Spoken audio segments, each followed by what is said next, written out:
আমি সেদিন আল্লাহর আদালতে শুধু একটা বলবো, আল্লাহ আমার উম্মতের বাঁচাও, আমার উম্মত যেন জাহান্নামের আগুনে না যায়। জাহান্নামের গরম আমার উম্মত সহ্য করতে পারবে না রে যুবক।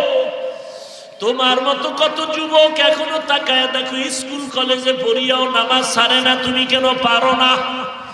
ও কপাল পরা যুবক, তোমার মতো যুবক চাকরি করে, ব্যবসা করে, র্যাব, আর্মি, পুলিশ, বিডিআরের নামাজ ছাড়ে না, তুমি কেন পারবা না রে বাবা? তোমার মতো যুবক চাকরি করে, ব্যবসা করে, শ্রমিকের কাজ করে, গাড়ি চালায়, ড্রাইভারি করে, নামাজ ছাড়ে না, তুমি কেন পারো না রে বাবা?